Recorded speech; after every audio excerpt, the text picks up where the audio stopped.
মায়ের দোয়া লও হে মুমিন মায়ের দোয়া লও, মায়ের দোয়া লও হে মুমিন মায়ের দোয়া লও। বিপদে পড়বে না তুমি যখন যেথায় যাও, বিপদে পড়বে না তুমি যখন যেথায় যাও। মায়ের দোয়া লও হে মুমিন মায়ের দোয়া লও, মায়ের দোয়া লও হে মুমিন মায়ের দোয়া লও। একটি গেলাস পানির ফলে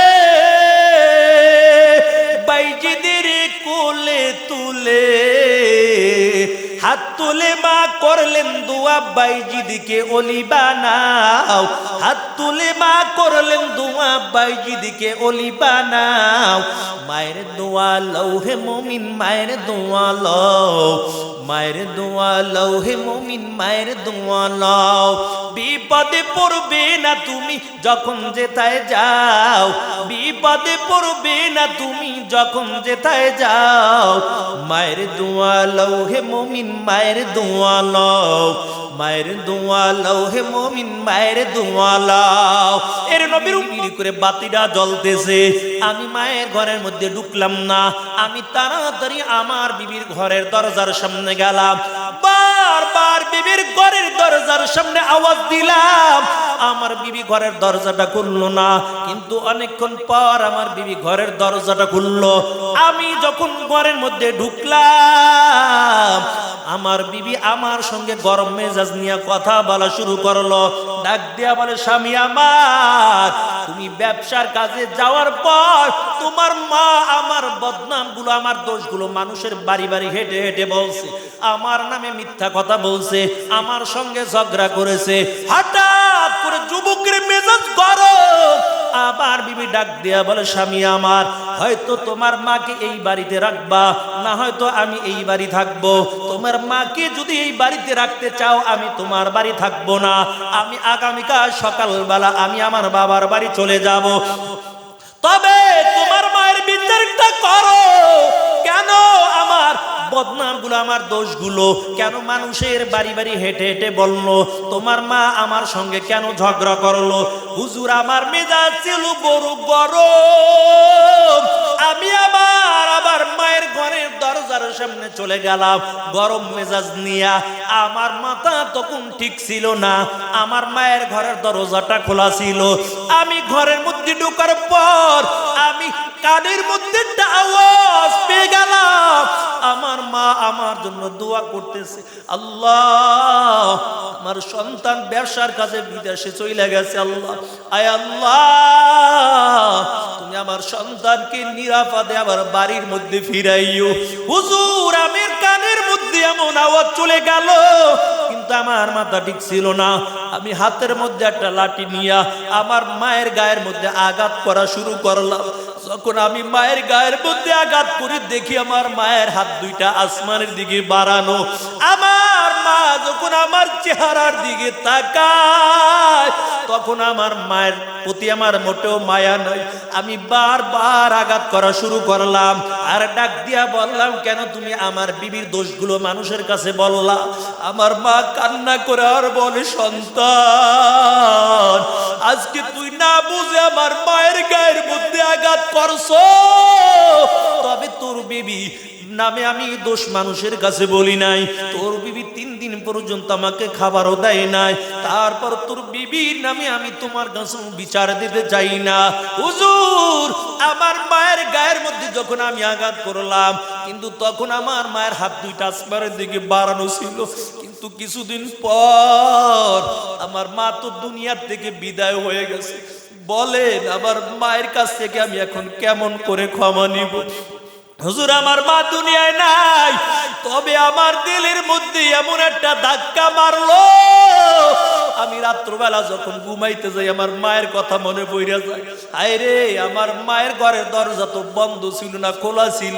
আমি যখন ডাক দিয়া জিজ্ঞেস করলাম, মা তোমার ঘরের দরজা কেন বন্ধ করো না? মা আওয়াজ দিয়ে বলেন, সন্তান তোকে দূরে রাইকে আমি মা ঘরের দরজা বন্ধ কইরা ঘুমাইতে পারি না। 3টা দিন তুই ব্যবসার কাজে বিদেশে ছিলি, দূরে ব্যবসার কাজে চলে গেছো। একটা দিন আমি মা ঘরের দরজা বন্ধ করি নাই, একটা দিন আমি আরামে ঘুমাইতে পারি নাই।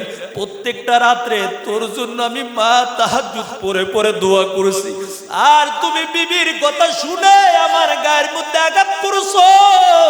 এর সন্তান, তোকে তো 10 মাস 10 দিন আমি পেটে ধারণ করলাম, তুই যখন দুনিয়ার জমিনের মধ্যে আসছো আমি মা মৃত্যুর শয্যায় পড়েছিলাম। তারপর যখন তোমার চেহারাটা আমি একটা বার নজর দিয়া দেখলাম, 10 মাসের কষ্ট আমি মা সাথে সাথে ভুলা গেলাম। ওই যুবক আব্দুল কাদের জিলানীর কাছে দাঁড়াইয়া বলে, হুজুর আমার মা এখন দুনিয়ার জমিনের মধ্যে নাই, আমি তো পাগলের মতো হয়ে গেছি, বলেন আমার মায়ের কাছ থেকে এখন কেমন করে ক্ষমা নিব? এরে আল্লাহর বান্দা আব্দুল কাদের জিলানী ডাক দিয়ে বলে, যুবক তবে মায়ার নবী জানায় এমন অন্যায় যদি মা বাবার সঙ্গে করো, তবে প্রতি শুক্রবার জুমার দিন মা বাবার কবরের পাশে দাঁড়াইয়া যদি সূরা ফাতিহা পড়ো, মা বাবার কবরের পাশে দাঁড়াইয়া যদি সূরা ইখলাস পড়ে নাও, আমার আল্লাহ তাআলা তোমার গুনাহ মাফ করে নেককার সন্তান হিসেবে আল্লাহ কবুল করে নিবে। এই জন্য হাতে পায়ে ধরে বইলা যায়, যাদের মা বাবা জীবিত আছে মা বাবার খেদমত করবা, কারণ মা যখন দোয়া করে আল্লাহ রসুল বলেন ওই দোয়ার মধ্যে কোনো পর্দা থাকে না, ওই দোয়া আল্লাহ তাআলার সাথে সাথে কবুল কইরা নেয়। কয় বাইতুল মুকাররমের বড় হুজুর যদি দোয়া করে দোয়া কবুল হতেও পারে নাও হতে পারে, কয় যদি পীর সাহেব দোয়া করে দোয়া কবুল হতেও পারে নাও হতে পারে, ওই কাবা ঘরের ইমাম যখন দোয়া করবে দোয়া কবুল হতেও পারে না হতে পারে। কিন্তু মায়ের নবী বলেন যদি মা সন্তানের জন্য দোয়া করে দেয় ওই দোয়া আল্লাহ ফেরত দেয় না, সাথে সাথে মায়ের দোয়া আল্লাহ কবুল করে নেয়। মায়ের দোয়া লও হে মুমিন, মায়ের দোয়া লও, মায়ের দোয়া লও হে মুমিন, মায়ের দোয়া লও। বিপদে পড়বে না তুমি যখন যেথায় যাও, বিপদে পড়বে না তুমি যখন যেথায় যাও, মায়ের দোয়া লও হে মুমিন, মায়ের দোয়া লও, মায়ের দোয়া লও হে মুমিন, মায়ের দোয়া লও। একটি গেলাস পানির ফলে বাইজিদের কোলে তুলে হাত তুলে মা করলেন দোয়া, বাইজিদকে ওলি বানাও, হাত তুলে মা করলেন দোয়া, বাইজিদকে ওলি বানাও। মায়ের দোয়া লও হে মুমিন, মায়ের দোয়া লও, মায়ের দোয়া লও হে মুমিন, মায়ের দোয়া লও। বিপদে পড়বে না তুমি যখন যেথায় যাও, বিপদে পড়বে না তুমি যখন যেথায় যাও, মায়ের দোয়া লও হে মুমিন, মায়ের দোয়া লও, মায়ের দোয়া লও হে মুমিন, মায়ের দোয়া লও। এর নবীর উম্মতের দল ছোট্ট ছেলে বাইজিদ বুস্তামি রহমাতুল্লাহ আলাই, মা ডাক দিয়া বলে বাইজিদ একটা গ্লাস পানি দাও, আমার পানির পিপাসা লেগেছে, একটা গ্লাস পানি আমাকে দাও। বাইজিদ পানি আনার জন্য পানির কলসির কাছে চলে যায়, আয়েশা ডাকে মা ঘুমাইয়া গেছে। বাইজিদ মাকে জাগায় না, কারণ মার কষ্ট হতে পারে এই জন্য মাকে জাগায় না। আবার পানি গ্লাস রেখে বাইজিদ ঘুমায় না, কারণ আবার জেগে যদি পানি চায়, যদি পানি না দিতে পারে কষ্ট হয়ে যাবে, এই জন্য পানি গ্লাস নিয়ে সারা রাত্র মায়ের মাথার কিনারায় দাঁড়ানো। সকালবেলা মসজিদে আযান, আসসালাতু খায়রুম মিনান নাওম, আসসালাতু খায়রুম মিনান নাওম। ঘুমের চেয়ে নামাজ ভালো, আর তুমি ঘুমাইও না, ঠিক মতো পড়িলে নামাজ জান্নাত তোমার ঠিকানা। ঘুমের চেয়ে নামাজ ভালো, আর তুমি ঘুমাইও না, ঠিক মতো পড়িলে নামাজ জান্নাত তোমার ঠিকানা। আমার প্রাণের ভাই বোনেরা জলদি করে উঠে যাও, ওযু করে তাড়াতাড়ি নামাজ পড়তে লেগে যাও। আহাতে মন কঠিন দিনেতে নামাজে তোমায় ভুলবে না, ঠিক মতো পড়িলে নামাজ জান্নাত তোমার ঠিকানা। এর নবীর উম্মতের দল মসজিদে যখন আজান হয়ে গেল, বাইজিদ বুস্তামির আম্মা নজর করে দেখতে পায় ছোট্ট বালক বাইজিদ মাথার কিনারায় পানি গ্লাস নিয়ে দাঁড়ানো।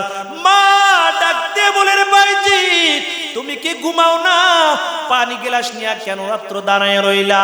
বাইজিদ ডাক দিয়ে বলে, মা পানি নিয়ে আপনার মাথার কিনারায় সারা রাত্র দাঁড়ায় রইছি, কারণ আপনি যদি পানি চান আর যদি পানি না দিতে পারি আপনার বড় কষ্ট হয়ে যাবে। আর আপনি ঘুমিয়ে গেছেন, আপনাকে ঘুমের থেকে আমি জাগাই না, যদি ঘুমের থেকে জাগাই আপনি কষ্ট পেতে পারেন। এই জন্য সারা রাত্র পানির গ্লাসটা নিয়ে আপনার মাথার কিনারায় দাঁড়ানো।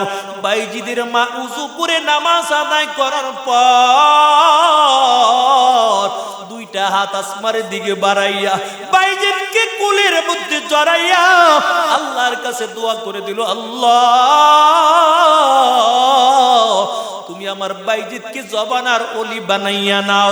মায়ের দোয়া আল্লাহ তাআলা কবুল করিয়া ওই বাইজিদকে আল্লাহ তাআলা জবানার ওলি হিসাবে কবুল করে নিয়েছে।